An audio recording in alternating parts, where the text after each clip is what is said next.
Welcome back to another episode of MotoGP Mac, and today we're going to talk about the Shakedown test day 3 that just finished in Sepang. Now, before we get into it, here is how they finished.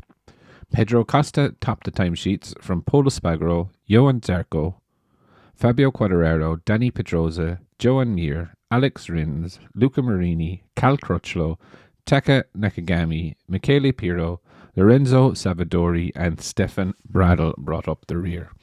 Now, surprise, surprise, well, not really. Pedro Costa, who was on really good form this test, topped the timesheet, but he did so all day. Now, I will be honest, no one really vastly improved their times from around 12 noon on today.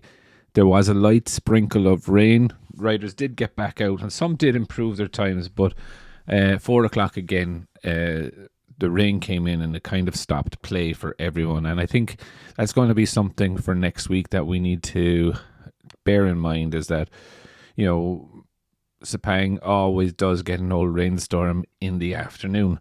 But again, it was really good to see Pedro up there. He realistically did it all day long. He was top of the timesheets.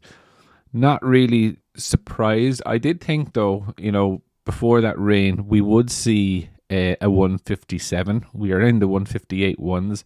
I did think we would see a 157 today in anger from all of the riders.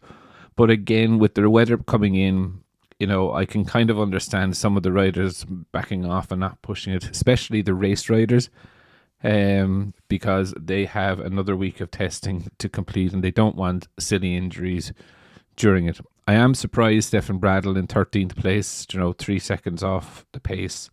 I wonder, was he just doing something, just testing something or some functions of the engine or reliability testing or whatever, or was he working on race pace?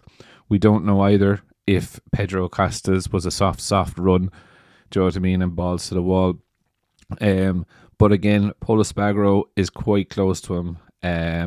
Zarco, good to see the Honda up there, not so far off it, but again, I still believe next week we will see plenty of 57, so nothing really to get excited about. Good to see Rins as well, close to the pack, just 0.4 of a second off Quartararo and Rins. I think it's a credit to Rins if you do look at it. He's only a 10th behind Quartararo on his first few rolls on the bike. Just kind of shows you his caliber. But let's see, can they get down into the lower ones? Some nice images of bikes as well. Again, it's very hard to get the information secondhand.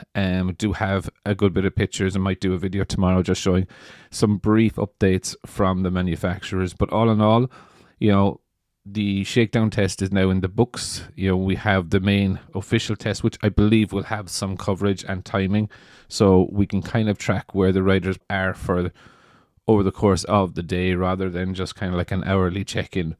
But I definitely love to know your thoughts. What do you think of the Shakedown test? Who has been your surprise, and what manufacturer has surprised you the most with their updates? Definitely leave your thoughts in the comments below, and I'll be back again tomorrow with another video.